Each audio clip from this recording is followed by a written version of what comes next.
All right, and here we go again, right? So more writing equations. Now, what we're going to do now, we've kind of looked at all four functions, right, from a table, all four functions from, all right, kind of real world situations. And now what we're going to do for the rest of the unit is kind of look at each function, all right, separately and into various other contexts, all right, that we can write those equations, all right? So you're going to see some of the similar ideas, all right, but we're going to kind of bounce in and out of other situations where we might have to write those equations. So today's lesson that we're going to focus on lines. So standard 6.1, I can write the equation of a line from table values, and notice this is the part here, various contexts, right? So you're going to see just several other situations today, all right, that you're going to write equations from. Now, once again, the good news is, right, what we need does not change, all right? So we still have to find the rate of change. We still have to find a point on the line, okay? So what's changing is the context, all right, and then how we extract that information from those contexts. So now, just to get you thinking again, all right, so let's go ahead and have you do the opener here. So once again, pause the video, all right, answer these questions, all right, flip the video back on and we'll see how you do. All right, hopefully you did it, right? And if you didn't, really do it, all right? Really, honestly, yeah, got it? Do it? Yes, okay. All right, so now let's take a look at the work. So let me throw my work up here. All right, so once again, when we look at these rates of change, right, we can see that they look different. But remember, that's the challenge with linear sometimes, is that the rates of change look different. But what we have to do is write them all out and see if they reduce, all right, to the same thing. And that's what happens this time. All four of these rates of change reduce to 13 over 1. And that's how we know it's linear, because of that constant rate of change. Now, once again, there are 5 correct answers for you to write the equation, because there are 5 different points you could have picked, all right, from the table to write your equation. Now remember, all those equations should have the same slope, the same rate of change. And then you can see if you pick the first, second, third, fourth, or fifth point. Okay, so one of your equations, excuse me, your equation should match one of my equations right here. All right, so hopefully that all makes sense to you. So now let's look at, okay, the next question. If we come down here, all right, so can we write the equation of a line in point slope form if only 2 points are given in the table? All right, and so what do you think? Can we do that? All right, and the answer is yes, right? Because we can still find that rate of change. So notice 10 to 15, my y went up 5, 2 to 5, my x went up 3. So we can say that my rate of change is 5 to 3. Now here's the thing. If we're only dealing with 2 points, we assume it's linear, because that's all the information we have. We have to assume that we have a constant rate of change based on those 2 points. All right, so if we want to make it any other function, we have to have more information. So if we're only working with 2 points, we're making an assumption that we're writing the equation of a line. All right, and then notice now, right, I only have 2 correct answers, because my slope is 5 over 3. I could pick the point 210, so x minus 2 plus 10. All right, and then I could pick the second point as my other option, x minus 5 plus 15. So the thing that happens is that now we only have 2 possible answers, all right, in order to write our equation, right? So I can pick the first point, second point. There you go. Now that kind of leads into the next question here. How many points do we need to find slope? Right, and you probably have figured this out from all the work we did with graphical stuff, right, and all the slope problems that we did, and that we only need 2 points. Because if it's a line, it doesn't matter which 2 points I pick, because I will get the same rate of change. So as long as I have 2 points on that line, I'll get my slope. Now I may have to reduce occasionally, right? It may not be in lowest terms, but I will still always find the slope. Okay, so now let's just summarize a little bit about slope here. So let's flip to the next page here, how to find slope. All right, so now we've talked about graphically, right, that when we look at the graph, we do, right, rise over run. All right, so we know slope is rise over run. All right, and you can see that that's also the change in y to the change in x. All right, so now, what if we were given these same 2 points, but instead of giving them to us in a graph, they were just given to us like this as 2 points? How would we find the rate of change? Well, what we're going to do is we're going to make this what we already know. We're going to make this, let me find the right page here. We're going to make this what we already know. We're going to make it a table problem. So if we're given 2 points, all we want to do, right, is just make a quick XY table, right? So I'm just going to take my points, Here's x1, y1.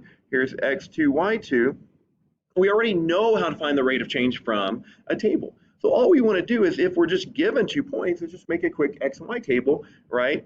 And then we can find, right, the change in y, and then we can find the change in x, just like what we've been doing, all right? And that's what we know, right? So we know that it's the change in y to the change in x. So what we want to do is put this into a model we already know and are comfortable with. All right, so now how do we do that? Let's look at example 1 here, or problem 1 here. Okay, it tells us a line passes through the points -2, 22, and 6, -2. All right, so we want to eventually write the equation of the line, right? Okay, but to do that, we have to know the rate of change. All right, so what we want to do is just real quick, xy, -2 and 22, 6 and -2. And it doesn't matter which point goes first, which point goes second. All right, so you'll just reduce your slope, all right, just like normal. All right, you'll get the same thing in the end. So notice when I go from 22 to -2, all right, when I go from 22 to -2, I went down 24. When I went from -2 to 6, I went up 8. And so my slope, my rate of change is -24 to 8. All right, and now I should reduce that. First, a negative divided by a positive is a negative. And then 24 divided by 8 is 3 to 1, or just 3. So there's my slope. And so notice what would have happened if I had put the points in the other order. So let me do 6, -2, and then -2, 22 real quick here. And so notice I go from -2 to 22, so I went up 24. When I go from 6 to -2 this time, I go down 8. So notice I get 24 over -8. And if there's one negative, the whole value is negative. We don't care if that negative starts in the numerator, starts in the denominator. The whole rate of change, right, will be negative. All right. So we know our slope is -3 to 1, and we want to always write that in lowest terms. Then the same thing, if I had two negatives, a negative by a negative would be a positive. So you always want to reduce that, all right, based on the signs that you get in your ratio. Now, write an equation of point slope form. There are 2 correct answers we could use here. All right, I could use my slope of -3, 1, and I could use my first point. So x minus -2 becomes x plus 2, and then plus 22. Or you could have used the second point. Y equals -3, and then x minus 6 minus 2.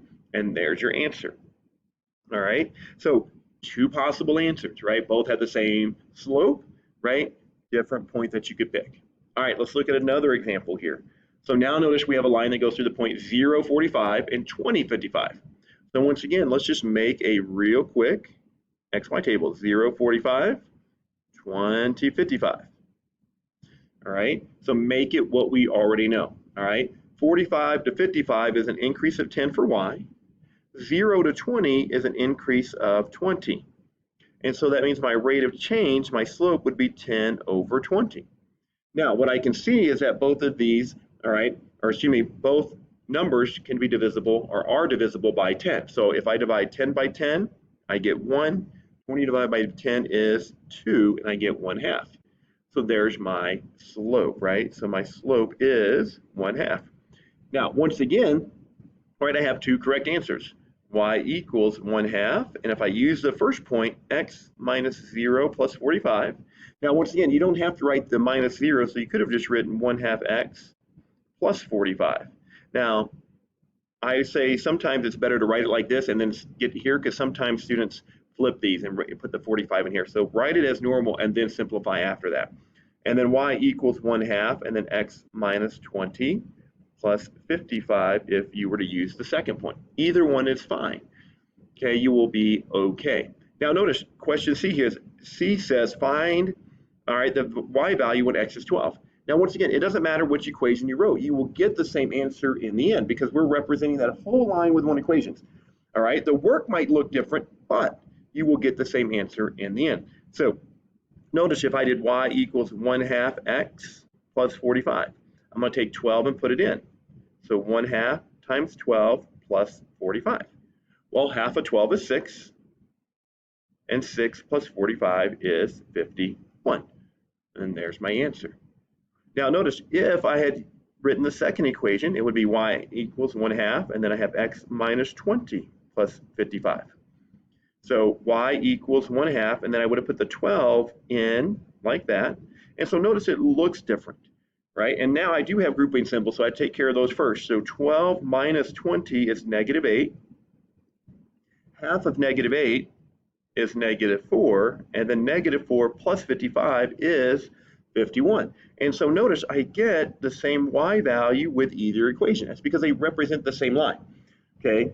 And so it doesn't matter which equation you use, you will get the same value in the end. And that's also a good way of checking your work if you ever get stuck, right? So you can write both equations, plug it in if you're unsure, write the second equation, plug it in there, and then if you get the same value, you know that you did all the work correctly. All right, so let's look at one more problem here, okay? And this is going to combine a little bit of the word problem with what we're doing today, okay? So the math department sponsors a math family fun night each year. Yay! All right, in the first year, there were 35 participants. In the third year, there were 57 participants. All right, so now, just like we did last time, we want to take this information, right, and we want to translate it, right? So in the first year, there were 35 participants. All right, in the third year, all right, in the third year, there were 57 participants. So notice, all right, those are my points, all right, but they're written in words. So in the first year, there were 35 participants. And remember what we talked about in our last lesson, right? Typically, we're going to let time be the x variable, all right?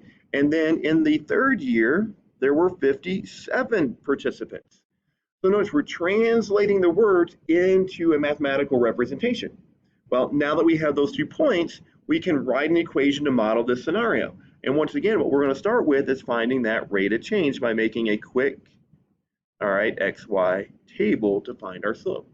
So 35 to 57 is an increase of 22 people. 1 to 3 is an increase of 2 years. So we can see that our slope is 22 to 2. Now, once again, both of those numbers are even, which means they're both divisible by 2. 22 divided by 2 is 11. All right, 2 divided by 1 is 2. So we can see that it's our constant rate of change here, our average rate of change is 11 people per year. So that is our slope. Now, once again, we have 2 points we can use. I'm just going to use the first one here. So y equals 11, and then x minus 1 plus 35. All right, and then if you happen to have used the second point, that would have been your equation there. All right, now, notice we want to now predict, okay, so if in a 10th year, right, after a decade, how many people would be attending our math fun night? So I'm going to take my first equation, all right, and this is the 10th year, so that means x would equal to 10. All right, and I'm going to take that and plug it in. So 11, and then I'd have 10 minus 1 plus 35. And I simplify those grouping symbols first. So 11, and then 10 minus 1 is 9. And then plus 35 out here. Do that multiplication, 99 plus 35. And then y equals, all right, so 99 plus 35 would be 134.